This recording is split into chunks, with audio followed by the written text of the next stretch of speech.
Hello, everybody, and welcome back to Adventures in Collecting. Hi. Dave, we're back. Yes. Yeah, we Uh, are. It's been we're now on the other side of 5 years. Yeah. It was a long trip. 5 years long. Yeah, 5 years long indeed. 5 years of cool interviews With many more to go. with many more to go. Five years of super cool interviews, much like the one that we're gonna have today. Yes. So I am not going to.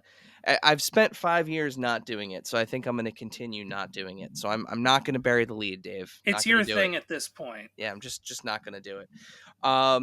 But I am really excited about today's guest, this week's guest. Quick shout out to our friends at Toy Migos, our friends at Toying Around, Kevin, and super shout to Toy Farce, who just celebrated a birthday. Toy Farce was the one who actually tuned me into this week's guest and brought them to my attention, and then I went and enjoyed some previous interviews. Um, I think the one that I listened to the most recently was actually the Yes Have Some guys. So Toy Anxiety had our guest on, and an awesome interview there. So Dave Igo is one of the best toy artists you've probably never heard of. After designing for Gentle Giant and then putting in a decade of work at Sideshow Collectibles, he has launched a Kickstarter for Monstors, an unapologetically epic homage to the weird, buff, and bizarre toys of the 80s and 90s. Here to talk about his journey through the toy world and to tell us all about Monstors, we welcome Dave Igo to Adventures in Collecting. Dave, welcome to the show, man. Thanks. I didn't know if I was on the screen yet. It's like a different thing than the other one. So I was like, I thought I was in this small waiting room. I didn't know if they could see me the whole time. Just be like, hurry up. I got stuff to do.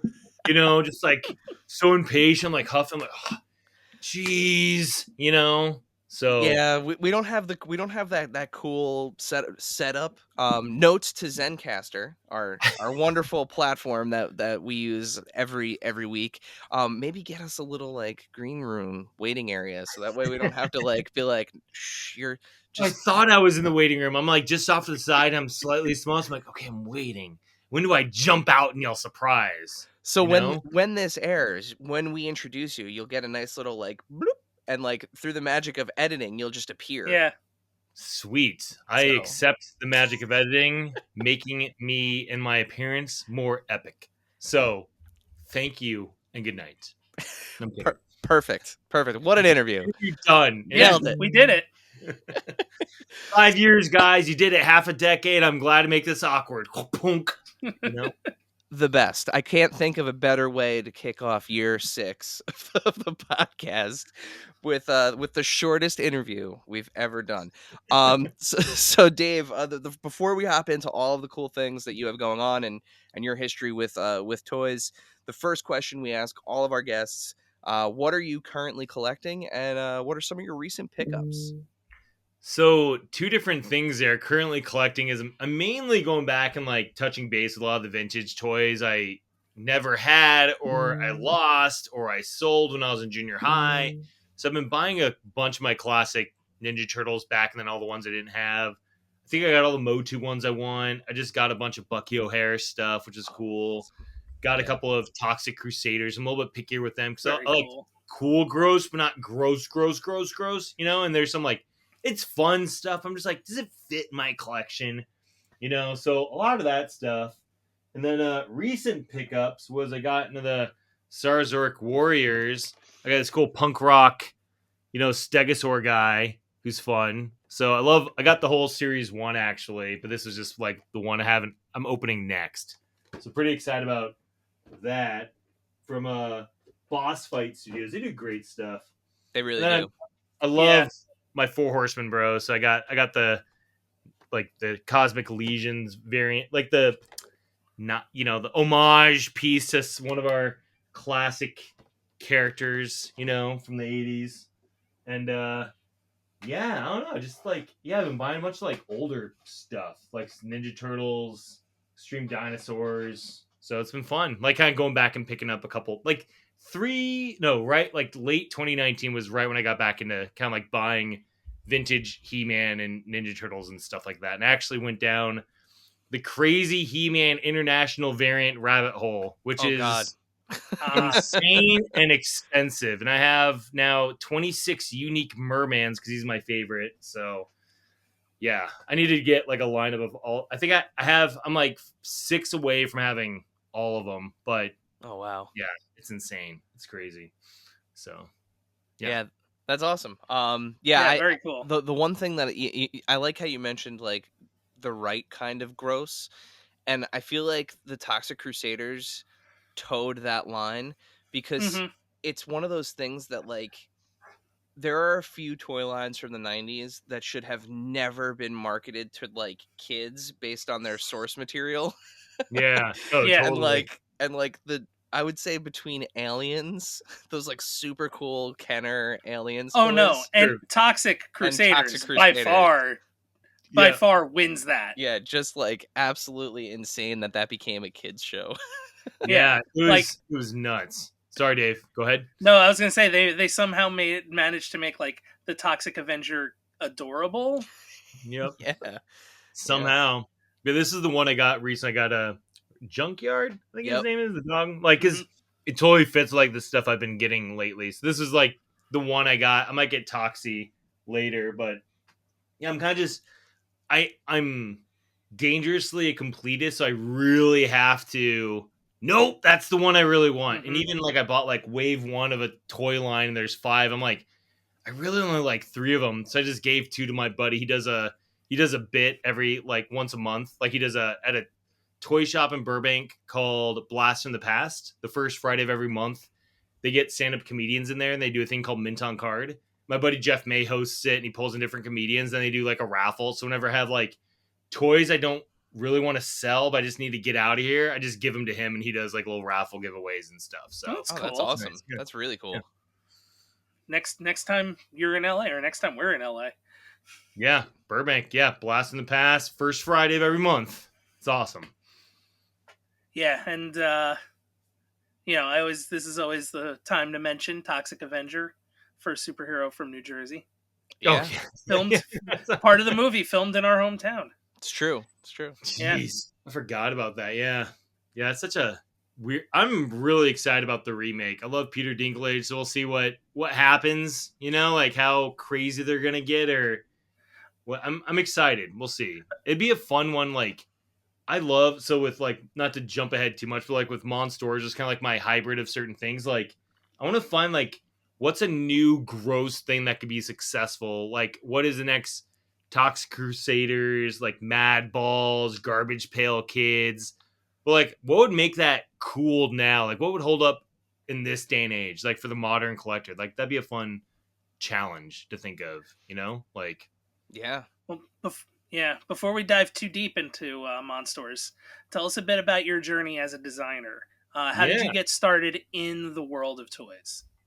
Man, so I got lucky. So I've been collecting toys. Like, I mean, when I was in high school, I had a job, and my parents are cool and supportive, and they're like, "Hey, if you want a car, you know, save up, buy a car. Hey, if you get in a wreck, get pay for the wreck." But that's really all you have to pay for. Like my parents, like I gotta live for like they took care of me. So I had this job where basically I could half the paycheck just put into whatever I wanted. So I was buying like McFarlane toys. I was a huge McFarlane toy collector in junior high and high school.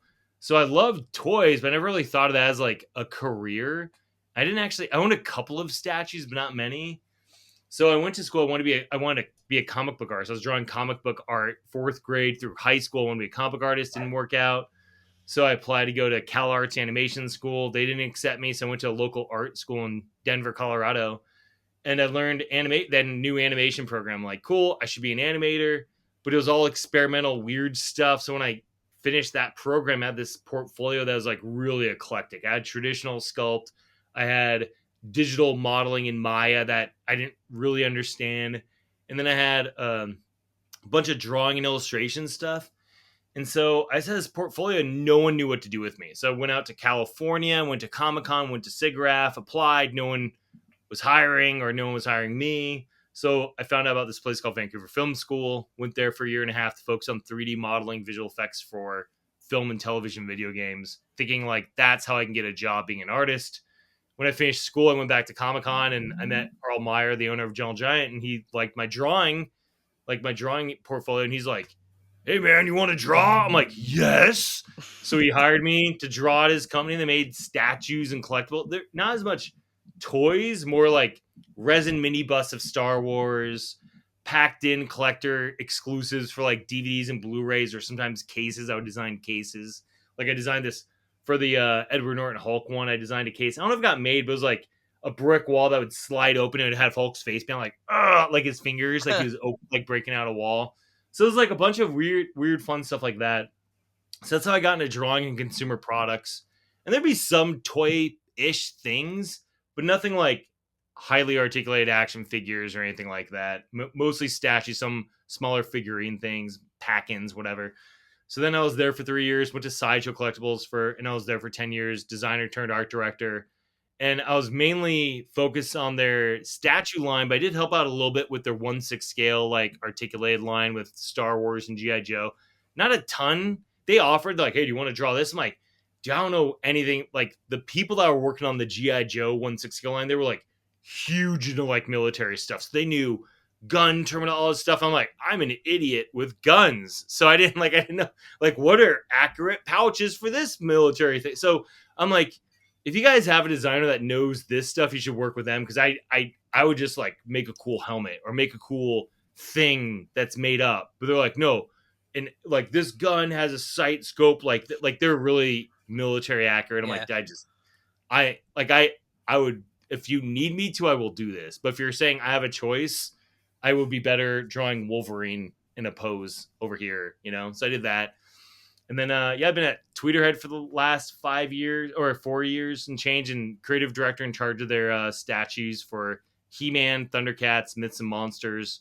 And then I help out with some DC stuff too. So I've been working in the last 18 years, probably like 90% was statues and like 8% or 7-8% was other like consumer products things. And like 3% I got to do a little bit of like film design work, video game design work, and stuff like that, which is really cool. I got to work on Tim Burton's Alice in Wonderland for 4 months as a designer. Cool. That was a long time ago, but that was a fun movie to work on. And then I've just always, at a certain point, I just, I've been doing this for 18 years, and at the time I was like, oh, I've been doing this for 15 years or whatever it was. Like, what makes me happy again? Because when you get paid to be in this world for so long, sometimes your compass gets a little bit skewed because it's like the 9 to 5 and the like you're trying to appease like the company you work for and the licensors. And then every once in a while you need to take a step back and be like, what makes me happy? And I was like, these things make me happy. So in 2019, that's when I started to rebuy like my He-Man stuff. And then that led into Ninja Turtles. That led into other weird, fun animal stuff. And that's when I realized this is the stuff I love. This is what I want to make. So I started to do it on my own. I mean, I'm still doing Tweeterhead, and I have a statue company with my new business partner, Todd. We have a company called Reventure. We have the Frank Frazetta license, so we can make Frazetta statues. Very cool. We're doing that. Awesome. So then Igo stuff is my third job, basically. So staying a little busy, Yeah, just a couple things on your plate. Just a little bit. Not a whole lot. Yeah. Well, I mean, that's awesome. I mean, you have such a textured kind of past, in the industry, touching so many different licenses and formats and everything. Out of all of that, and we kind of alluded to it in the intro, and you just kind of alluded to it again. But what really inspired Monsters? So where did the concept come from? Yeah, it was kind of just like it was. So the pandemic happened in 2020. I was commissioning a buddy to design and sculpt these little like Keshi inspired takes on Gilman. Oh wow! So if you guys aren't familiar with Keshi, they're like the small muscle flesh tone figures. Yeah, Kaneko Man. Yep. Yeah. So I was just like, hey, this artist Paul, come on, hey, you want to design and sculpt like a Gilman for me? He did it. Then it was a Cthulhu. So he did this Cthulhu next. These were done in Super Sculpey. So these were traditionally Oh Sculpted. man, So this isn't in the computer at all. This is all super sculpty. Oh wow. that's This thing's awesome. crazy. Look at the So detail I on got that. these done just for me for fun, and then I'm like, hey, other people like these. So I decided to do some resin castings and sell them and then make my money back and pay Paul. Then once I got to a point of financial, like, oh, I broke even. Then Paul, like I worked on a pricing structure with Paul. We're like, hey, let's split this, where it makes sense. Cause thank you, like I want to pocket all myself. So it was cool. I'm like, oh, I can maybe do this. Like people like the ideas I have. I know how to connect the right talent to the right thing.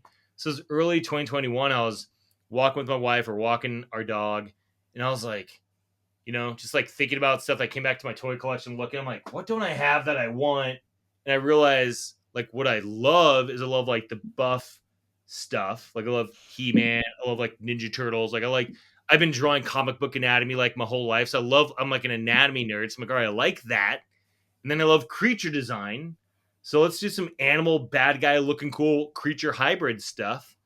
And I was like, what literally don't I have that would fit the gaps in my collection? So I realized I wanted a shark character. I had street sharks, but it was like I wanted something that fit more with like the He-Man Ninja Turtles, less like the giant torso head with the arms coming out of like where their ears would be, basically, kind of thing. Yeah. Which I love. I just wanted something that fit more. Like, why don't I have a shark head He-Man character? Why don't I have why wasn't Armageddon the Ninja Turtles character from the fighting game that NECA did a figure of? Like, why did they ever do him in like the Playmate style? So like, I want a shark, but how do I make this a little bit different? So I love mashups. Mashups are like a favorite thing of mine. So I'm like, I want to do an animal mashup. I want a shark with bull horns. So I'm like, that would be cool. I haven't seen that before. And then when I was walking with my wife, that's when I was like, what would really make that gel well? And I'm like, well, bulls or cows are black and white and orcas are black and white. So let's make that the mashup. Like and that could tether them together. It's a fun contrast because you get the sea life thing. You get the bovine hoof feet. So it was a fun, like, hey, these don't really belong together, but I haven't seen this done this way. And then I was like, what's the next thing that would go with it? So it's not just all aquatic theme and wouldn't be viewed as just like street sharks. So that's where I was looking. I'm like, I love my scale tail from Ninja Turtles, but it doesn't have legs. So he's always like leaning because of his weird tail lower half. Yep. And I love claw hand characters. Like I love Clawful's one of my favorite characters. So I'm like, oh, it'd be cool to have a snake with feet and a claw arm. So I'm like, instead of doing a crab because that's too close to Clawful, let's do a scorpion. Then he can have a scorpion tail.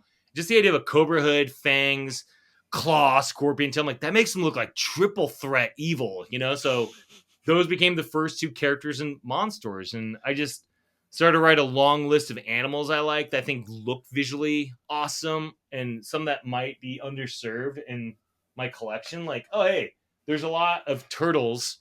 I don't need a turtle character anytime soon. So let me do this character. Let me try and like this thing. Oh, hey, I have an elephant, but I don't have a woolly mammoth. Like I don't have a hairy elephant. Oh, I don't really have there's kind of a bear character too, but not one that like I'm really like, oh yeah, that's the bear character I want. So I started just come up with like this list, and that's how like Monsters started to happen. And I was talking about a lot of this with the designer Erwin Papa, who's amazing.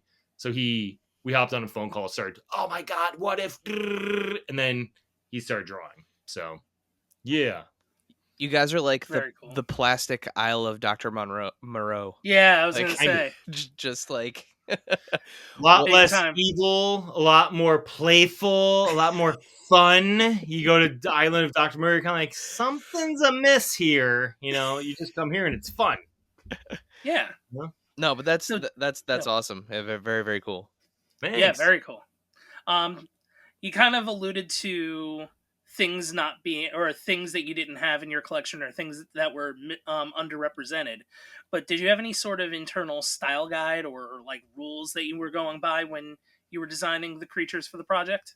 Yeah, so I knew I wanted them to be like buff, and I knew I wanted them to be like all two-legged, not like, oh, there's a centaur character. I'm just like, just to have, because it's a great question, because I love posing this to like when I'm responsible for an artist, like when I'm a creative, like my creative director job at Twitter, I try to give an artist like a box to work, like a framework to work within, so they can be creative within that, not just give them a blank check, a blank canvas, because then artists can really spin out of control. It doesn't really help them.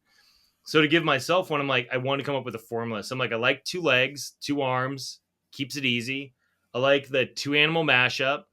And those are the main things. And when Erwin and I were talking about like things I like and don't like.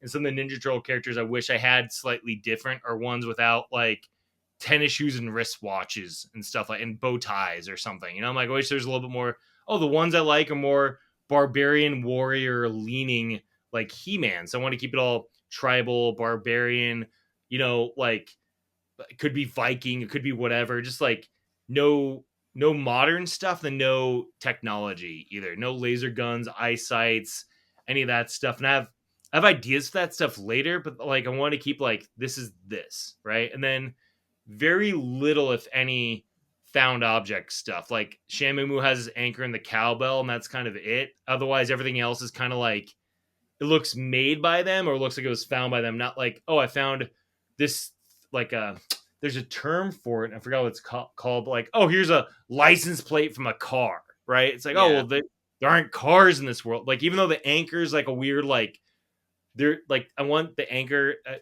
not to jump ahead too far, but there's a story outline I'm working on for a possible cartoon show pitch. Just like if things go well, like what would the cartoon show pitch be? And the anchor that Shamumu has is actually kind of important because it's the only sign that humans really ever existed here, if that makes sense. Maybe. Got it. Or it could be like, maybe it's an anchor from another ship, from another thing, but there's no ships or anything else really yet. So it's kind of like it's a proper artifact. Yeah. Like there could be something else, and we haven't answered that yet. So like leaving it open. So very cool. Yeah, I love that. Like, and you said before, you know, especially talking about He-Man, like I'm thinking like, why was there never like a Bite tour that was like, you know, a shark head, you know, He-Man figure? But like, it's like cool. there was Skunkor, like Skunkor, Stinkor, guys, Stinkor. Right. Sorry. Oh man, I know I'm the He-Man guy. Man. Don't worry, we're gonna get our cards revoked. Yeah, I can tell you, I had to keep him in a plastic baggie in the bin back in the day. That's yeah, because he actually smelled. And then Mossman had a little. No, he didn't have it. I forgot if he had something or not. But yeah, Stinkor had the patchouli kind of a thing going on with him. Mossman was flocked, wasn't he? Yeah, he was definitely flocked. I just forgot if he also had a little scent to him. I don't think he did. But yeah, like with He-Man, so many of the bad guys look cool. It's like Skeletor looks cool, Trapjaw looks cool, Merman looks cool. Like Beastman looks cool, Spikor, Too Bad. They're like all the cool characters, and then the good guys were Too like, Bad's great. Yeah, then the good guys are like a buff blonde guy. Like it's cool because the main character, but really like if this IP never existed, someone's like, all right, I have a new IP. It's a buff blonde guy. You know what I mean? It's like, does he have tattoos? What's like, you know, like what? Like it's not talking trash. Like, you know what I mean? It's just like, and then their Man at Arms is cool, but it's like a white dude with a mustache and orange armor. It's like, all right, cool. Ram Man. All right, I guess. You know, and like, all right, but don't worry, we got you now with Mecha Neck. It's like, dude, come on. Like, where's like a cool animal guy? Like, oh, we'll give you a bird monkey Stratos. It's like, all right, he's kind of cool. Buzz-Off's kind of cool, but he has like a weird, pervy, smiley face. It's like, you know, Snout Spout's my favorite of the Heroic Warriors because it's so ridiculous. It's like I actually have him here, but yeah, he's like an elephant, you know, Elephant Man. Mm-hmm. It's like it's so ridiculous. It works. And I wish they had actually have two of him. Yeah, that one and have my vintage one. But this, I wish more good guys looked cool. Like even in Star Wars, if Star Wars never existed, someone brought it stage 1 today. George Lucas like, all right, my hero is this little blonde white guy in a robe. It's like, all right. Cool. It's like, you know what I mean? It's like but he has a laser sword. It's like, all right, that makes him cool. All right, who's his mentor? Is his mentor like a cool rat or something? Like, no, it's this old white guy in a brown robe. It's like, oh, come on, man. You're like, where's the cool looking, like, without any, they're cool because of the context of like what we grew up with in the movie. Yeah. But I wanted characters that were just cool without any context. It's like, you just look at them, you're like, man, those are cool. Are they good? Are they bad? I think he's bad. He might be good, but he looks kind of crazy. So that's what I wanted. I wanted more like, I love my Clawfuls, my Whiplashes, my Rat Lords, my Trap Jaws. I want like that, you know? Mosquitor with the little blood pump thing. I loved that figure. That was always a good one. I Yeah, love. He would be just like straight up murderer, like yeah. of the He stabs you with his face. It's like that's yeah. pretty cool, you know? Yeah, He-Man, and Masters of the Universe was always about the bad guys. I mean, the bad guys were always where it was at. That there were I some of the mean, most for me, toyetic it things was ever. for me it was cool because I was a little blonde kid with a bowl haircut, and like Luke Skywalker and He-Man were blonde dudes with bowl haircuts. You could So relate. I You know, could relate. I never really cared to have something I could relate to. I just want something that was cool looking. Like I love, like again, like I love like things that just look cool. I'm not like, man, I really relate to Clawful because I'm red and I have a claw arm. I have sunburned skin condition. You know, that's just me I though. Some people are I like, could oh, characters are relatable. I'm like, I think you just need cool characters and a cool story. You know? see part of the other thing though was could I be it for Halloween? Oh, that's a good point. that's Yeah. solid. So Yeah. speaking of things that look really cool, a lot of creators have tried to capture the essence of the 80s and 90s in their toys, especially now. You know, nostalgia is a big deal, big selling point. What are some of the key elements that you focused on from that time period while developing Monsters?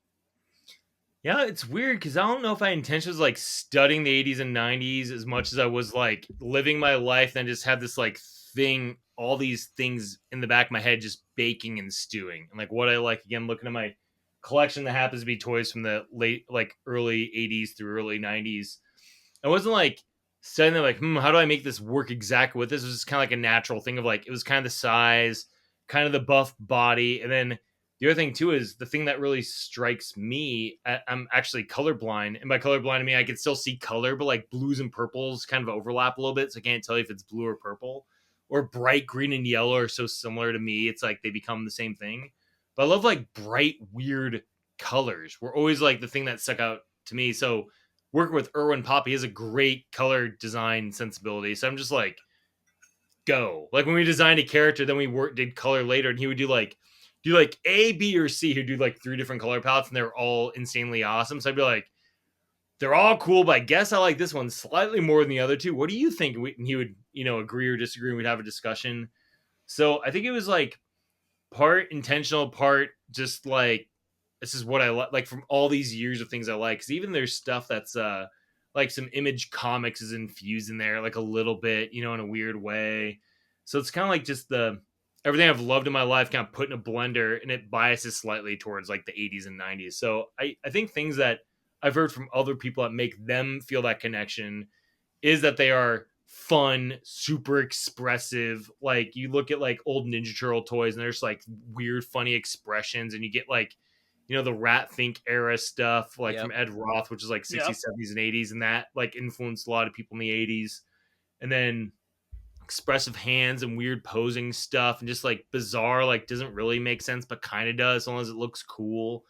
And like just like the extra little detail splatters on there. Like I love that about a lot of the Playmates toys stuff is you can like look at them and they each have like a weird little Easter eggy thing on them somewhere, or multiple Easter eggs. So it's kind of like that. And even guys like James Groman, who's been designing and working in toys since like the 80s, he worked on the original Barnyard Commandos and Mad Mhm. Balls and stuff like that. And his Nice. stuff he's doing now, his personal work has like a lot of that fun Easter egg. You just like, oh, this thing has a splatter on it and a bone sticking out of it. And you're just like, you wouldn't like when you look at this thing, it's crazy. And you're like, oh, look at that one thing there. So this is like, it's cool that that's kind of like coming back in the last like 5-8 years, so. I love Yeah. that you brought up the colors because I was hoping you were going to mention that because that was the thing that actually jumped out at me when I first saw the Kickstarter page was just those like shocking, almost like violent colors. I mean, Like you violently vibrant. Let's say yes, that. violently vibrant. Yeah, I mean, like you look at the Hmm. shelf behind you, and some of the toys that you named earlier in the in the interview, like those Bucky O'Hare figures, especially those colors are just so saturated. They're so Yeah. rich. The greens, the reds, like it's just it's incredible. And of course, turtles, the wild color palettes on that, but Yeah. you And would some of my never. favorites are like, like Triceraton's always one Yep. that sticks out Hmm. to me, and Ground Chuck, like he's like primary color splatter. Oh It's just yeah. like it's Yeah. just like things pop and they look cool and they bizarrely make sense even though they're like so like the like you said the intensity is just like just like the dial is like to a 13 or whatever. It's like, whoa, I love it. Yeah, well, we all grew up in the era of like day glow and like bright colors, and stuff didn't get start to Slime, get stuff yak. didn't start getting darker until like mid to late 90s. Yeah. So, And the even thing, think about like, NES Jason, he's purple and teal, like, Yeah, it's true. and it it's awesome. rolls. Love it. Yeah. And I think too, the thing that's really helped with the color, it wasn't like my intention was I want to go bright and colorful so they really pop. It just like, I just thought they were fun. And then a bonus thing of that is when I've gone to conventions, I have a display, they really pop. And like in a lot of conventions, like a lot of stuff might feel samey. Oh, so like if, a lot of things are more muted and realistic, then they all kind of like blah. Then over there, someone sees like this, whoop, and they're just like, what is that? And like, moth to a flame, I lure them in and they see them, and it's just, it's fun. Like, Mad Hatter like saw this stuff from a distance, like, I like, what, whoa, what are the, it's just like, it's cool that like they really grab people from a distance because they pop. So I try to have that be with like the display of the figures, the logo of the figures. It's just, I want everything to just pop. And then when you have a toy collection, and a lot of stuff is feels, like, oh, it's all, and then the bam, you're just like, whoa, what are those things? It's like, Yep. like glow in the dark Mhm. figures when you turn off the lights. And just to follow up on that, like the fact that you're colorblind, like how, like that has had to have, I can't imagine as a creative director and an artist, how have you navigated that for for so long? Well, an easy thing is I love drawing and sculpting, so that's just all form focused, and that, like with my illustration, a lot of it's value, so it's fine. And then with statues, it's like, all right, cool, we're making a blue and yellow Wolverine. Pretty sure she'd be blue and yellow. So when I work with a painter, I'm like, here's some reference of blue and yellow Wolverine. They know not to make them like purple and green because, like, you know what I mean. So it's like, Yeah. that helps a lot. My focus when it comes to color on stuff is like what pops and what doesn't. Like, oh, is this Wolverine too bright and yellow compared to the Cyclops we just did? Hey, that one's a little bit like he's not an 11 on the intensity scale, is like an 8. Let's make sure the Wolverine matches him. Right now, Wolverine feels like a 9.5. Let's bring it down a little bit. It's stuff like that. And like, oh, hey, is the base pop too much and competes with the character? So I focus when I work with the paint team and painters I work with as freelancers a lot on like the value and like what pops, less about the exact hue of a color. Like, oh, this needs a little bit more green. They tell me that. Like, I think this needs a little bit more green to make it less this, more this. I'm like, that sounds great. Let's do that. Because I work with great artists. So we have a great discussion. I just make sure they know the frame, like what we talked about earlier, the framework. Like, here's the framework, So Awesome. Yeah, it makes sense. So you cut your teeth at two of the most notably design-forward companies in the industry. What did you learn from Gentle Giant and Sideshow that you brought to the project? So, going back to Gentle Giant, there's definitely a few things that stick out to me. One was I had a couple really good mentors when I was at Gentle Giant, like Christian Gossett. He's the creator of this comic called The Red Star. He was one of my early art directors. And then Dan Ketcher, at the time, he came to Gentle Giant from McFarlane Toys, where he was a traditional sculptor. And I learned he was there because when I was getting my interview and I was walking through the studio, they had these cubicles. On top of one of the cubicles, they had like the Elder Dragon I love, this Gravedigger figure I love, like these 3 or 4 figures I love from McFarlane Toys that got me back into collecting McFarlane. I'm like, oh, I love those figures. And then the guy gave me the tour. Like, oh, the sculptor is in that cubicle. So I turned my head, I'm like, oh, I meet like a celebrity that I didn't know existed.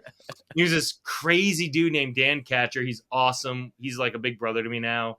He eventually went on to learn digital. I kind of helped him learn ZBrush early on.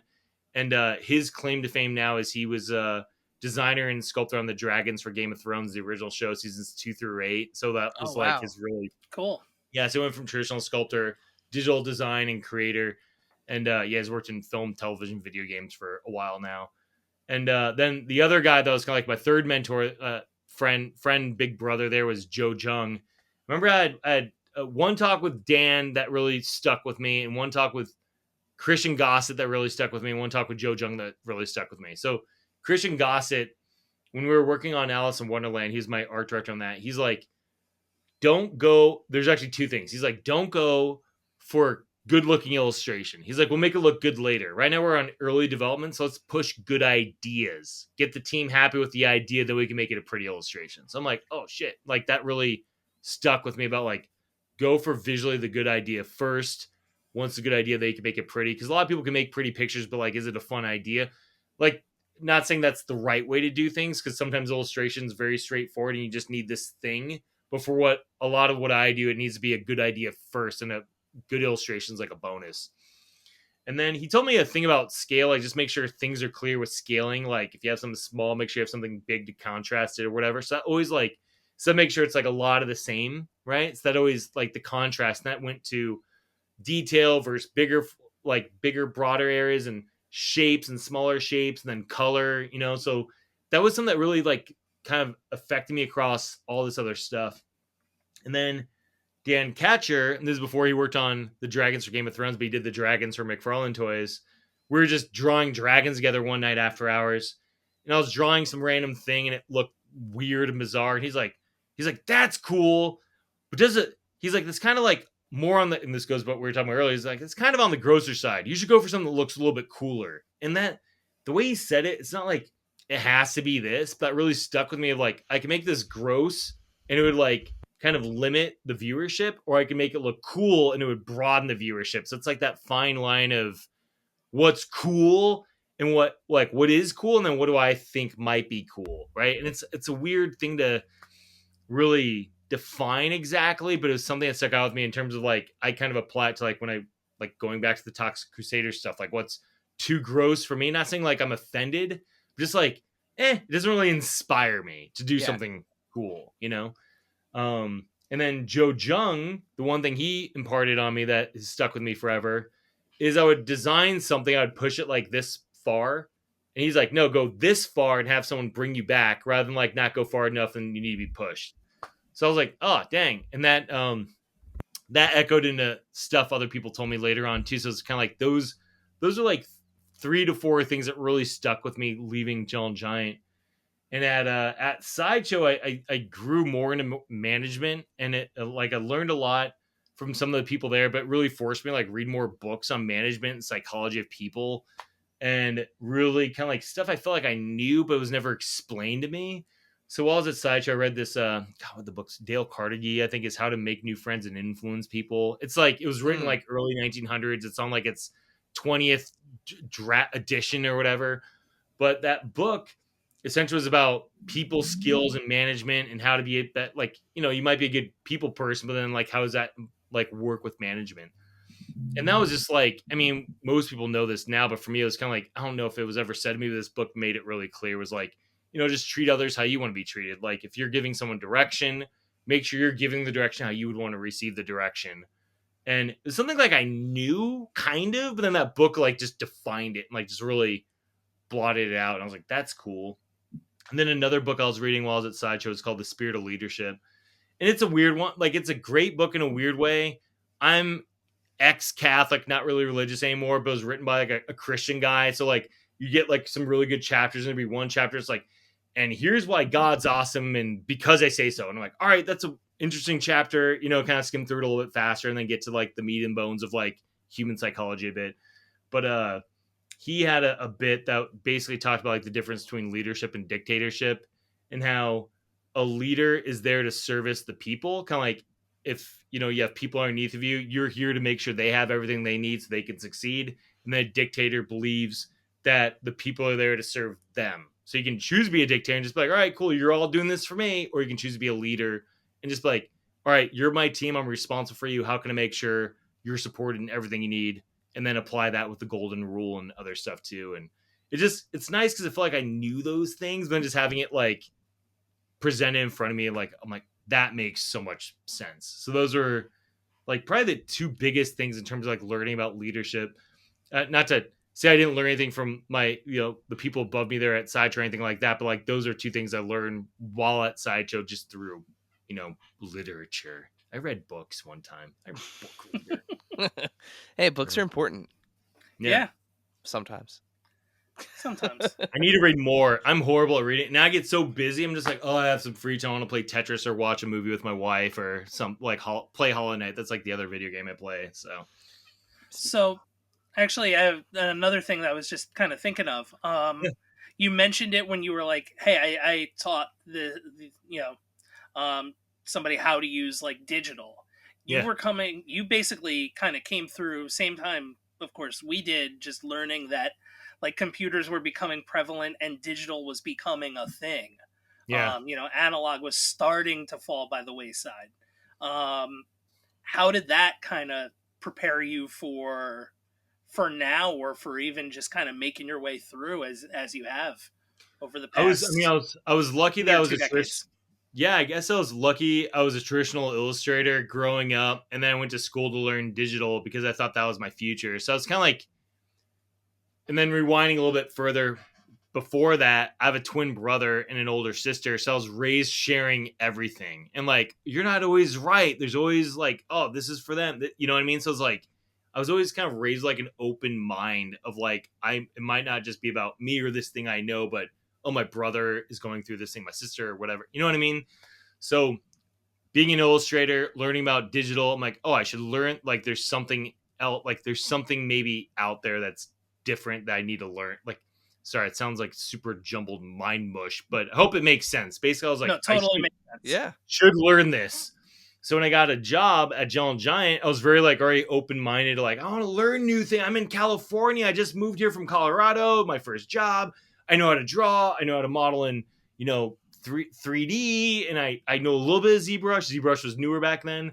So, and then I was meeting all these work professionals that were traditional sculptors, digital guys. So I was kind of like immersed in that world. I wasn't like, I feel for a lot of my friends and colleagues that were just immersed in like traditional for the longest time. Then comes along this new thing that a bunch of younger people can come in, do things faster and cheaper. It's like, I get it. That's scary. It's like what essentially a lot of the industry is feeling now with like AI, Yeah. which I'm pretty adamantly against in most cases. Like, to me, it's like there's good uses for AI. Then there's and there's innocent uses for AI. Like, I really feel for like the Brutal Realm guys. They got beat up a little bit on like their animal body like future release thing that they unlocked, and they used, because I get it, they were like up against the wall up until a certain point in their campaign, and then they got all this funding. Then so at a point they stopped kind of like investing money in their future designs because they're like, do we might not get funding, so I totally get that. Then when they got all this funding, they needed to react, they needed to keep up with their previous projects, all this stuff, and they were just like, and there are two guys that haven't bitten, and I get it. There's like, hey, here's this thing we can use. And I did this stuff to kind of show an idea. And then a few people caught wind of it and shared. Were like, oh, these guys are jerks. And I was like, no, they're good guys. I think, and then they came in and said their piece, and it was like dude, we did not want to do this. This was like a last resort, just a show intention. But they have every intention of like investing in artists and stuff like that, which is awesome. And that's important. So sorry, I'm jumping around, Dave, but like that whole thought of like, how did going from traditional to digital era, like how did I like step into that? It's this weird thing, kind of like another one happening now. But I was already kind of like there, so I already kind of accepted. I was excited about.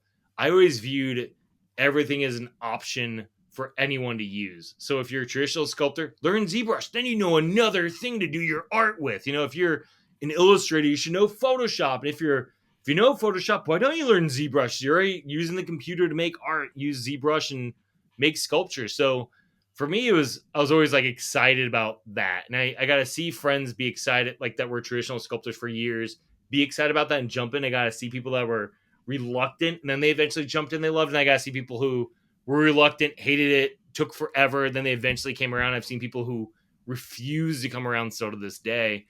I just don't know why people refuse. It's like, you could learn something cool, and a lot of those people that refuse it, they're complaining about not getting work. And I'm like, I don't want to say the obvious, but do you think there's a correlation towards your refusal of learning something and not getting work? Like, I don't know. I don't like working with people that are closed-minded to anything. It's like, I mean, not anything, but hey, can we work on this? Nope. I only do this the one way. This is the way I do things.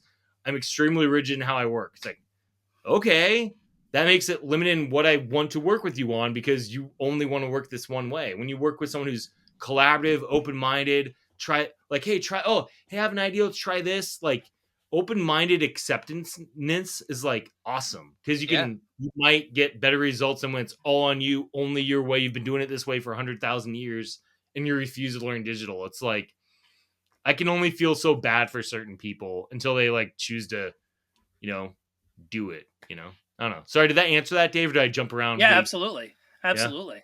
cool. Yeah, and I mean, we've seen it too, just the way that, even just in the past 5 years, some of the first interviews we did, toy makers, like big toy makers, folks from Hasbro, Mattel, we're still talking about doing test shots and, doing, paint masters and stuff like that, like the old way. Like I remember one of the first conversations we had were, explaining to our audience like what a 2-up was, and Mhm. Yeah. and like, those some of those same people that we had those conversations with, we've had back on the show, and like the sample process is totally different now. Like the EPs come in, and it's the first time they're seeing them, and they're like in the actual plastic that they're going to be in, near correct color, right? um and it's all done on a computer. It's all done Yeah. digitally. They make sure that they Mhm. have the same Pantone book as the factory, and they're synced up on the color choices and everything, and it makes the process, not only just move faster, but it, to your point, like it allows for experimentation and kind of this like digital brainstorming. So Yeah. it's really cool to see that the industry kind of like evolving It's so quickly. it's also made things much quicker. Like, I go back to my own experience. Like, okay, you're waiting for film to be developed, and you can't really do anything until that gets transferred.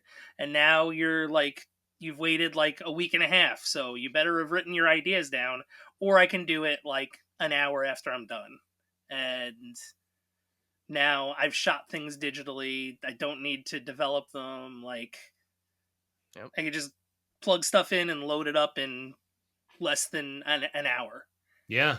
Yeah, it's crazy. And like, you can still, some people love the traditional photography process, going to darkroom, because there's like a Mm-hmm. process to it. And it's like their meditation. And I get like there's an art to that too. And I get like people still will mix their own paints out of like berries and weird, like, you know what I mean? Some people still make paint, Yeah. it's like, Yeah. that's not going to go away. And in a lot of cases, like, people thought when the digital like illustration boom blew up in the like 2006 2009 era with Marvel Comics and cover artists, like, everyone's like, oh, we all gotta learn digital because now this one guy's coming in just cranking out like a cover every day, and we would draw and paint one, it would take us a week. Then that swung back because digital artists didn't have originals to sell, and that would be a huge part of a lot of people's salaries, was like becoming a name artist, getting paid to do cover work. Then you have this original you could sell for like 3, 5, 10, $20,000 depending on what it is, who you are, and the importance of it. And that's huge for your income, to be able to sell originals. So 100%. I think they're still going to be thinking of like AI and stuff. When I was talking to J. Scott Campbell, who's a pretty well-known comic book artist, I'm not sure if you guys know who he is. He Mm-hmm. created Gen 13. He was a co-creator on, and Danger Girl, and draws hot chicks a lot. But he and I were having lunch, and we were talking about AI. This is like last year at some point, and he's one of the top like people enter, like, oh, draw this in J. Scott Campbell style, and like him and Stanley Lau, who goes by Archerm, he's another one. Yep.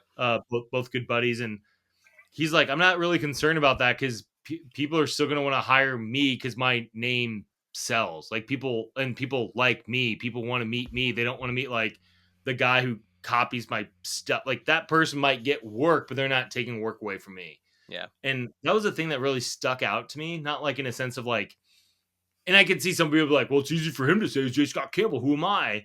But it's like the takeaway from that conversation is, well, make it so people want to work with you. Like, Mm-hmm. don't Yeah. be the negative, like, everything's digital, everything's lame, everything's not the way it was, I refuse to change. It's like, cool. Who wants to work with that person? Like, who wants to work with a negative, curmudgeon-y, no, my opinion's the best, don't you dare give me any feedback? It's like, okay, like, it's just I just don't get how people can't make that connection of like, you're struggling to find work because you refuse to be cooperative, you refuse to open your mind, you refuse to be like, just weird. So that's why, like, even with the Kickstarter, people tell me like, Dave, you're very personable. Get out in front of this more. Get out there. Like, don't just push the product, but like with my talking head video, I worked really hard with a buddy of mine to like shoot and edit it to make it feel like a funny, weird thing where they get to know me, they get to know the brand a bit more. And I mean, the more that happens, the more you're gonna meet people and go on the campaign trail and like shake some babies and kiss some dogs, or what do you do on campaign, right? Exactly Shake that. babies, kiss dogs, yeah. Yeah. Yes, Pet that's it. dogs, shake babies, like that, right? Drop kick rotten fruit. Then people get to know you more and like you, and then they want to support your product more because they like you, and even when people like on certain YouTube reviews that are like, oh, not articulate enough, too expensive. I'm like, dude, that's cool. It's not for you. Like, it's just, thanks, cool, not for you. And they're just like, man, hey, he's responding, cool. I can talk. Oh, hey, what? Then they like you more, So I think it's the same with like Mhm. art in general. Just make it so people, we like you guys, make it so people want to listen and watch your video podcast thing. It's like if you're Yeah. just, like it's. I'm not saying you guys don't know this, but like if people are like, why isn't anyone watching my thing? It's like, I don't know. Are you bringing something to the table? Are you making them want, like, you can't expect things to be given you. Sorry, I'm going to stop talking. I talk too much. You guys need to tell me to shut up at any point. Eric, you'd be like, Dave, you're talking too much. I have a thought. Just cut me off. The good thing, this is a mostly talking medium. Yeah, like so Cool. that's the like, thing that's the thing that we love about It's doing encouraged. this, is Cool. there is nothing better when our guest likes to talk as much or more than we do. That's always a good sign. Challenge accepted. Challenge. So we've kind of danced around this a little bit, talking about the inspiration, the kind of design elements. But actually, tell us a little bit about your characters here. So we talked about Shamumu, who, by the way, what a name! Love a good portmanteau. Yeah. Bravo, Shamumu, what a name! And it just rolls off the tongue. And then and Sting Cobra. So tell us a little bit. Which is something I like when it's like, what does that look like? Sting Cobra. Yeah. Perfect. Yep. Like, It makes sense. You hear the name, you see it. Mhm. It's like, that makes sense. It's Yep. like, what am I getting into? Yeah. So tell us about these characters and what backers can expect, from this campaign. Yeah. So talked a little bit about them earlier, just like where like their inspiration came from. Like Shamumu was just like wanted a shark with bull horns and became an orca because the black and white gel. And then talking to Erwin Pop on the phone, he's like, yo, let's push the expression. Let's go like a little bit more rat think. We both love Venom too from Marvel. And like what's great about Venom, you can draw him almost any way, but really expressive eyes, mouth with crazy teeth, expressive hands. So that's stuff we want to push in like all these characters. And so originally they were just gonna be like the two arms ahead, the one weapon. In Sting Cobra's case, it was gonna be the claw arm. That was his weapon. He had a little pincer arm. And then when working on the color variants for them, which was gonna be a unique head sculpt to make a new unique. I call them character variants, so it's like it makes a new character. So Bulltooth is Shamumu with a new head with a little nose, not like a cow nose knocker. And then he has a derpy, weird face. He has a giant harpoon weapon. So new weapon, new face. Sting Cobra's is Van Nom Nom, and he has a derpy face, like a tongue sticking out. And he has an actual like clawed hand holding a knife. And then I was like, looking at this, I'm like, well, Van Nom Nom in a weird way became kind of cooler than Sting Cobra because now he has a hand and a weapon.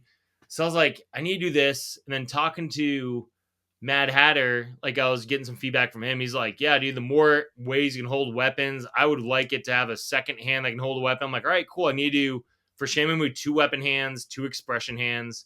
And then Sting Cobra now comes with the giant claw, the pincer hand, and then the clawed hand that can hold the knife and the knife. So it's like that's what they kind of come with now. Originally it's going to be a little bit less, but now it's that. And that way when we get weapons packs, other weapons, then you can have Shamu when he's holding 2 weapons instead of just like he's always anchored to just like the one hand with the weapon and then the one expressive hand. I'm like, you're right. This needs to be pushed a little bit more this way. So they each come with the one head, couple of hands depending, they each come with like a weapon. And Sting Cobra now he comes with his claw hand, a knife, and his stinger tail. So he's a little bit more deadly than Shamumu. And then I want them to be able to stand on their own, like so they have big feet. And actually, the Sting Cobra prototype that's painted and been shown, we're actually updating the feet to be quite a bit bigger and more splayed toes, so they can really bounce really well. But coming from California, like Southern California, we get a lot of earthquakes. I gave them each a base too, so they have a universal base just for like extra stability. So you don't have to use it. You can just have them stand in your collection. But instead of worrying about museum putty or whatever, you can just be like, oh, they all come with the same base. And then they stand a little bit extra. So that's what they come with. And they each come with like their own little buddy. So sorry, I wish I had them here. Actually, I'm just shipping them out to another reviewer. It's like that's the weird timing thing. I'm like, I wish I could have I only have the one copy, so they're kind of like going on their own world tour. But on the Kickstarter page, you can see they each come with their own little buddy because that was a last second thing before DesignerCon last year. One thing I love about Ninja Turtles is when they come with like a little Keshi buddy. Like, where's I have a couple up here somewhere. Like, oh, that's not a dude. But like, these aren't from Ninja Turtles, but you get the idea. Like the little, like what the Gillman was I had earlier. Like I love weird little buddy guys. So they each come with one. So I worked with my buddy Christopher Florick, who's an amazing designer, and he designed this little starfish guy and this little camel spider guy. And we got them designed, sculpted, 3D printed, and painted. And at DesignerCon, it was like literally 12 days before the convention. I'm like, I want to do buddies. And so we did it, and it was awesome. Like, you know, I had Mark Newman help me sculpt one. My buddy Ariel Moro Ramus sculpted the other. Mark 3D printed them. Chia Zuma, who painted both my figures, and she works for Sideshow Collectibles, she painted them, which is a single color, but it's still great, you know? So they each come with a buddy. So they come with like their weapon, you know, a couple hands, base, the little buddy, and that's like the main package for each figure. And then the variants will come with a color swap variant for the dudes too that match them. And then they come with only their one new head, so they don't. Neither of them come with like two heads. You know what I mean? I just wanted like the one head. And then then we have color variants of Shamumu and Sting Cobra. So the first color variant is going to be I call it a color swap. So it's Sting Cobra and Shamumu colors and Shamumu and Sting Cobra colors. That way, if someone's like, oh, I really love Sting Cobra, but man, I want a Shamumu arm with the anchor to match, or I love Shamumu, but I want the claw arm to match him, they could like mix and match those parts and keep the colors the same. I like the weird mixing of colors. I thought that'd be kind of a fun one, was just do like a color swap. And a lot of people prefer the color swap version over the main version. So that's been kind of cool, like seeing who likes what. And then we're doing injection glow in the dark. So it'll be like the Super 7 and the NECA figures. Everyone loves glow in the dark. And I have a way to work that into the story. So it's not just like a random, like, oh, every character's glow in the dark. It's like, it's going to be a thing. So it's kind of a fun narrative moment. So they'll be slightly limited in their color palette, so there'll still be some tones and some color to make them pop, like darks and lights and whatever, but they'll be injection, so that'll match all the other glow-in-the-dark figures people have been getting recently. And then I want to do a Kickstarter exclusive only, and instead of doing a gray unpainted one, I decided I was talking to my production manager, Chris Garwich, who's the production manager for the Four Horsemen, so he does all their China production for them. He had his own line called Biblical Adventures. So he's been helping me with the China factory stuff, and he's like, yeah, you can just go clear, inject that, and they paint it one color, so you can get blue for Shamumu, green for Sting Cobra, and that way, you know, he said I could do gray too, but to me, it's like, they're so color focused, this line's so color focused, these feel like the unpainted ones. So if you get Shamumu, he's all blue, take his arm off, put on your other Shamumu, it's like, oh, water arm, you know, like water power arm or something. Like Sting Cobra, green energy, you know, like whatever. So I try to make them like meaningful variants, not just like, oh, and I'm doing this and stone and bronze and what, you know, I like clean. I try to keep it clean, but I'm trying to also amortize my tooling costs for these figures, you know, so trying to find that perfect balance. So yeah, makes sense, man. Yeah, and totally. I love the one picture you have on the Kickstarter page where Shamumu has some of Sting Cobra's parts attached to him and vice versa, like the swappability factor. Always a good thing. Yeah, love that. Thanks. Really, and really that's cool. Something like with the logo, it's Monstors. Like the ores is another color, because in the toy commercial, it's on the page too. It's or this, or this, or this, or this, and you can just like mix and match, make your own Monster. So that's been. I know like most toys have that, but it's fun to like push that into the marketing, advertising, and the brand of the name. You know, it's like, where's that gonna go? And like then the more monsters you get, then like you get infinite possibilities. You know, it's like when Wave 2 happens, it's like that many more mix and match combinations between the multiple characters and their variants, you know? Yeah, so some of the mix and match stuff, go back to Masters of the Universe is like, oh, I found that out from a friend, but it's not on, Yep. not a thing they tell you. Yep. It's just like, if you know, you know. They kind of show you in the little with the origins figures. They give you like a little thing, like a little pamphlet with the figures. Say these are like the removable parts, so you can do it. But yeah, it's not really like you said. It's not really advertised as like a. And I don't know how it would like in that like it's He-Man in the story in the comic. They don't like swap body parts, so it's like no other story. I mean, I know there's probably something from the 80s or 90s where it's like things swapping things, and like I mean, I know that's I'm not the first one. I'm not saying like I invented this in the narrative world of things, but I think it's fun to like really push it and own it, and just kind of like this probably has been done, but here it's unique to us because of this, Yeah, totally. Yeah.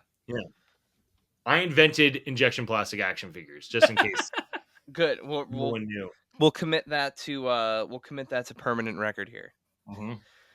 Good. So you alluded to Wave 2, but what's next for Monsters when the project fully funds? So I'm definitely a person that can bite off more than I can chew, and I realize I do not want to be that person. So I've teased in the talking head video and even in the artist credits at the very bottom of the Kickstarter page, there's some art for other characters and stuff. But in the talking head video, I show full colored art for Berserker, which is a bear made of bears, Woolly Mammoth, which is a woolly mammoth ram hybrid guy, and he has broken tusks. And he uses one of his tusks as a weapon, and he's mad because he can't find the other tusks. That's part of the story. And then Bone Picker, he's like our bigger villain. He's more sympathetic, like versus Sting Cobra, who's just like a major jerk. Like Bone Picker's kind of like the bad guy that like, you're like, oh, I see why he's bad. Sting Cobra just sucks, But Bone Picker is also the introduction of like the first non-buff brawler bro. So he's kind of like more decrepit. Think of him like the Mumra before he transforms. So Bone Picker is the one that introduces the thing that makes the swappability happen between the figures. So he's kind of like an important narrative figure, and he's cool. He's like a hyena vulture, like one big bulging eye, one little creepy and like creepy hands, and all this cool jewelry and a cool skull staff thing, and hunchback weird. Like I wanted to be like this really cool looking, like evil. Like when you look at him, like, oh, that guy's sad looking but cool looking. Like I can get he's a bad guy. Yeah. Like he has a bone to pick with someone. Bone Picker. And then we show in the talking head video, we show a world map too, which I just wanted to do. So I have like an idea of where the characters are. Well, I've done a character from the sea. I've done a character from the desert, done a character like, oh, I don't have anyone from the jungle. I don't have anyone from this area. So I can populate like the world map a little bit more. So a bear. Yeah, I just love the idea of a bear made of bears. It makes me think of Station from Bill and Ted's Bogus Journey. Yeah. Oh, I forgot who someone commented. It was either a friend who was on Instagram. They said a bear made of bears. It just stuck to me. So he has a giant sculpted head in his chest. It's the big head. And then he has two smaller heads. Those will be the swivel swappable ones amongst other characters. He has like one big arm. He has two, like one medium-sized arm, the one really small arm. So one arm per head. And he actually has tiger legs because we're just like, and tiger legs and a tiger tail because why not? So yeah. Yeah, I go right back to the Dr. Moreau comment. The bear made of bears. A bear made of bear. I love it.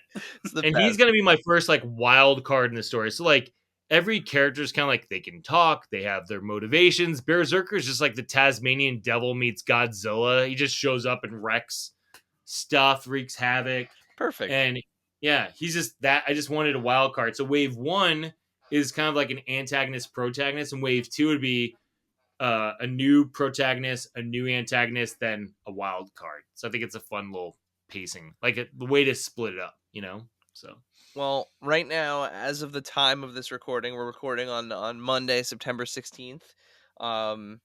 You are just shy of halfway there on this project, which is awesome. I mean, super cool. You got 23 days left to go. Just under 300 backers. So you're definitely on pace to hit your funding goal here, which is awesome. And we are a show that believes in when, not if. Yeah, we do not say if, we say when. when it Yeah, fully funds. I was talking with David Silva of Creative Beast Studios. He, does the awesome he's had the 4 different dinosaur Yeah. Kickstarters that, like, the Raptors. New Then we did Jersey represent. yeah, dude, yeah. So are you guys going to Legions Con or whatever? Probably. You have to, right? You I, have to. we it always ends up being on a weekend where we're not here. So like we're Mm. hoping that this time it works out. We can Mhm. go because it's always a shame. It's like literally, yeah, I could say I could walk there, but like it's a Oh, short drive, very very short oh, that's drive. cool. Yeah, David is like, you gotta come. But he's been a great mentor for Kickstartering and just making sure I'm not crazy. He's been a huge supporter of what I've been trying to do with Monsters for the last couple of years. He's become like another him and Eric Treadaway were like my 2 big brothers with this effort. Like Eric Treadaway of the Four Horsemen, like Yep. saw him a couple of years ago. He's like, when can I get this? I'm like, I don't know. Then last year he's like, when can I get this? I'm like, I need a production guy. I was like, you're using my production guy, Chris, because I want these toys. I'm like, okay. So Eric forced Chris on me in a great way. And then David Silva's like been super supportive of it too. And he's given me a couple like really great opportunities to have like a long phone call with him to be like, am I crazy? How do I do this? And he told me like, usually for these Kickstarters, there's obviously like exceptions to the rule, but you should be looking at getting the first 30-year funding in the first 2 to 3 days, and the last 30-year funding in the last 2 to 3 days. Then the middle 24 to 26 days is the other third. So it's like it starts hot, and then there's the bell curve in the middle, and then it gets hot again. So I just knew it was coming. Like seeing the first day where it like just shot up, and then day 2 it like went up it more than the third day it kind of plateaued. I was like ready for it. So it was nice to not be like surprised by that. And I just kept, I just refused to like sit still. So I'm like hitting up friends. Who should I know? Who should I go on? Who should I give these to do a review? Like I'm printing out flyers and literally driving them to comic book shops and toy shops in like LA.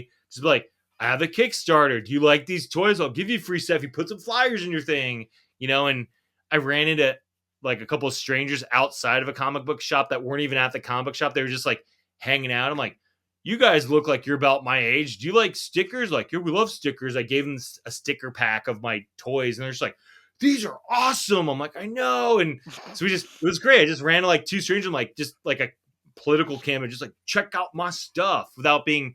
I'm a 6'3" dude with long hair. I'm a big person, so I try not to be intimidating. Like, check out my toys, just like, hey man, how's it going? So it's definitely like I'm not sitting and hoping someone does me any favors. I'm getting out there doing the legwork while also having favors from beautiful gentlemen like you who are like, let's have you on the show. I'm like, sweet, let's do it. Because people who are listening to your show, like you said, who don't know I exist, now they know. Yeah. Hopefully they're not like, that guy's a douchebag. Hopefully they go, man, he's cool and his stuff's cool. And a thing I think that's unique about the Kickstarter campaign I'm really excited about too is, I make a living already. This is like, I got docked for this once already, but I don't care. But it is a vanity project because I just want these things. I want to make them because I want to have them and I want to share them with other people.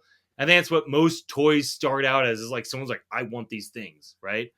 And I'm not doing it for the money. Like hopefully I can make money on this one day, but even my Kickstarter goal when I hit it, that's like me maybe breaking even. I'm not like, oh, $120,000. Like, dude, tooling costs, unit costs, shipping container costs, Kickstarter, paying my team, credit card charge fund, like all that stuff adds up. And people just really are just like, oh my God, these are so expensive. I'm like, dude, I've ran 8 financial scenarios, and this is the best case for a realistic goal where I'm not losing a ton. Like I might, if I hit 120, I might stay at 120. And that's all I do. I might still be out $5,000 by the end of all this because there's some other thing I didn't think of, But that, to me, the important thing is getting them made, getting them out there, and even one of the tiers in the campaign is a donation set. So like if you want to buy a Sting Cobra or Shamumu, they're $55 each. If you buy both of them together, there's a discount, so it's $99, takes $11 off. But then if you're like, hey, I like Dave, I like this stuff, but it's not really for me, or I don't have the space, but you're doing okay financially, you can donate a set, so you can pay. I think it's $80 is the donation set. So, and then I keep that set and I gather them all, and then I donate them to Toys for Tots or children's hospitals, whichever way I can. So if anyone out there is just like, hey, these aren't for me, and you're doing okay financially, you want to buy a donation set that goes right to some kids that might not be in a good spot right now. And I think that's a cool thing. And then any money, if I do hit certain numbers, my unit costs come down and I'm actually making money on those donation sets, all that money goes back into more donation sets for the kids. So like not a single dollar from that tier goes into my pocket. That's all into the kids. That's amazing. That's amazing. That's awesome. Yeah, and I could tell you, this might seem completely random, but we know for a fact that a large portion of our audience really likes orcas and bulls. So sweet. We not cobras or scorpions are kind of racist towards them or speciesist. Right? Speciesist. We can only go off of the information that we have access to, and that bull and orca information is just readily available. Yeah. So it's good. It's good information. High probability that you're reaching the right audience here. Sweet. So Dave, before we say goodnight for the evening, and of course, give you the opportunity to drop the the links and URLs and all that stuff. We have a little tradition here on the show where we have a final question that we ask all of our guests.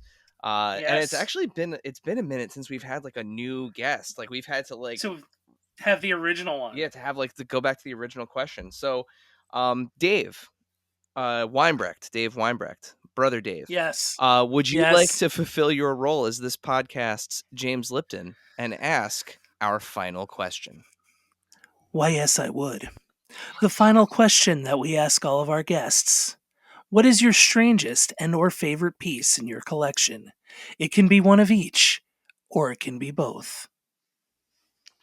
So actually, I read the email like 10 minutes before we went live. So, because I thought it was just going to be the link I think I told you guys. I'm like, oh, it's the link. I'm like, oh, there's quiet. I got to be ready. So, I have a lot of fun, bizarre stuff. I like, there's just a lot of things. One of my favorite things I can't bring in the room for various reasons. But one of my favorite, most bizarre things, when I had it in my office at Sideshow and people came in on tour, my office was full of stuff. People would single this thing out 9 out of 10 times. They like freaking love this. And you guys might be familiar with it, but there's something special about the one I have. Where'd he go? Oh, he's over here. This is my Shin Godzilla Cookie Monster mashup. What? And yes! I've actually never seen one of those in like somebody's hand. I've only ever seen pictures. That's amazing. So this is the original one by the late, great Gabe Marquez, a good friend of mine. He passed away, unfortunately, 2 years ago from cancer. Like, tragically, he was too young, too awesome, too talented, too soon. But he was, at one point in time, he was posting photos of this thing on his Instagram. I thought it was a Photoshop, and I was commenting like, dude, that's awesome. We didn't like just think it was Photoshop. And he's like, thanks. I'm like, how'd you do that? He's like, and he showed me a picture of this thing. I'm like, what? So this is the original. He took a Shin Godzilla toy, chopped off the head, and it's Aves epoxy. This is actual Aves epoxy over it. Oh my god. And then he painted the whole. So you can see there's like a little bit of a color difference because he was painting over plastic and playing over Aves. You can see there's a little tonal shift. And this is the first one before he added Grover to the tail because that became a later addition. So this is the pre-Grover tail. And so I was like, that's one of my favorite things I've ever seen in my life. And then when he was going through, he was in the hospital for a while, and I knew it. I'm like, dude, give me your PayPal. He's like, why? I'm like, just give me your PayPal, and I sent him some money just to like help out because I knew he was a freelancer. He didn't have like just freelance artists are just screwed all the time. So I sent him like what I could, and he's like, dude, thanks. And I'm like, dude, of course. Like he's such a good dude, and it's like cancer always takes the best people from us. It never gets like, and I hate saying that, like, oh, I should choose. Like, I wish horrible people die, but it's just like, if it's going to choose someone, I don't know why it chose Gabe because he's talented, not a bad bone in his body, huge inspiration to so many people. But later on, he's like, what's your address? I'm like, all right. I just gave him my site. And then this thing showed up as a thank you gift for me helping him out when he was in the hospital. And then right before he passed, he was working on a deal with Bottleneck Gallery, was going to do a short run of these figures with the Grover tail. And then couple other artists have totally bit the idea and they've been produced and so, and he never gets credit for any of it. Now there's like a Ghidorah Big Bird and a Hedorah, Oscar the Grouch. It's fun. It's awesome. But like started. This is the original Aves Epoxy Head one before they made the. And I think the one that they made too wasn't Shin Godzilla. I forgot which one it was, but this is the first one he made. So That's so cool. it's mine. That's awesome. That is Mine. amazing. My memory of Gabe Marquez, and it's also like one of my favorite things is like I love mashups. That's what like monsters or take two animals, mash them together. This is like an awesome mashup. I have like a My Pet. Well, dang it, toys falling. I have a My Pet Slash that a guy made. This is like My Pet. Oh wow, That's My Pet awesome. Monster Slash. that's really cool. So I love that kind of stuff. Yeah, And, if you're ever on Instagram, if you're not following him already, because you will absolutely love literally everything this guy makes. It's Baxter's Laboratory. oh yeah, no, I follow Baxter. Oh, yeah. so All the stuff on there is great. So Yeah, good. Toy Snobs did a bunch of stuff. Then Amino Creations, I think, did a bunch. He did like the Skeleton Warrior Ninja Turtle guy. Oh, that's awesome. Yeah, which is super. Like I That's really love cool. like that stuff. And I can't remember for the life of me. I need to be ready with it more often. But who did the My Pet Slash? Because he did a purple one, and this is the green variant. Because I like the purple one sold out. I actually like the green variant a little more. I like the different colors and stuff. So yeah, so my Shin Godzilla Cookie Monster, my Cookie Monster, Cookiezilla, whatever you want to call it, is my favorite, most bizarre thing. It's an awesome memory of a great friend that we lost too soon. And yeah, so it's like 8 special things to me, all wrapped into one giant purple blue ball, whatever color he is. That's amazing. What color is Cookie Monster? Is he blue? Blue. Yeah, that's awesome. Yeah, he's blue. Blue ball. Yep. There we go. Yeah. Yeah, and it was funny. It's funny that you brought that up because when you were talking about your little Keshi friends that come with the Monsters, I have my most recent little Keshi pickup, which is a little Nice. blue Shin Godzilla Dude, Keshi that we got weird. at Anime NYC. Look at that. So look at The that. little Gashapon guy. Yep, the little Gashapon one. Well, Dave, thank you again so much for taking the time to join us. We are super excited to see the success of Monsters. Before you leave, absolutely. please tell our listeners where can they find out more about the project, where can they follow you, and how do they back Monsters? Yeah, so the URL for the Kickstarter site's way too long. I mean, I'm sure you guys will put it in the description, we'll but put it in the show notes. I redirected the main website, www.themonstors.com, because someone took monstors.com. Those jerks, they're not even using it. But we're on Instagram as The Monster, like at The Monsters, Facebook at The Monsters. And yeah, all those have the links right in the bio, the toy commercials on Instagram, the toy commercials on the page. So it all gets you to the Kickstarter page, hopefully. And yeah, there's just different options for you guys. And again, like even if, like $1 in the digital high five tier would be great, or buy a figure, buy a set, or if you're doing pretty good, buy a donation set for some kids. And then for every 20 sets I sell, like if I take I sold a Sting Cobra and I sold a Shamu with separate, that's a set. If I sell a set, if I sell a 2-set bundle, for every 20 sets I sell, I'm donating a set as well to charity. So the more successful this Kickstarter is, not only does it help it get made, it just helps it get back to the kids. And that's my jam. So yeah.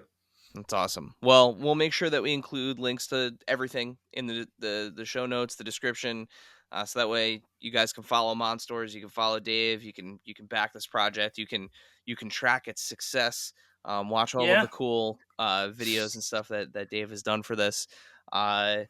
It's a weird thing that people can track it with you. It's just like you get to see how many people backed what. And it's like, it's like they're watching it with you. And you're just like, it's like, I now know what it's like when during the presidential election, when the night of, they're watching like the electoral college come in and the counts adding up. There's like, oh my God. I feel like that's me with this now, Well, I will say, since we last talked about the backer count, one additional backer has joined the dude. So awesome. It's happening. Was it a backer? Did they give me $4,000 to bump me over? No, they didn't. Dang it. Nope. Not quite over 60 yet. Nope. 298. 290. You went from 297 to 298. But Dave, the Kickstarter knew it was a kismet. Yeah. So yeah, I mean with that, that's a wrap. Dave, brother Dave, Yes. please send us home. Back the campaign. It's for a good cause.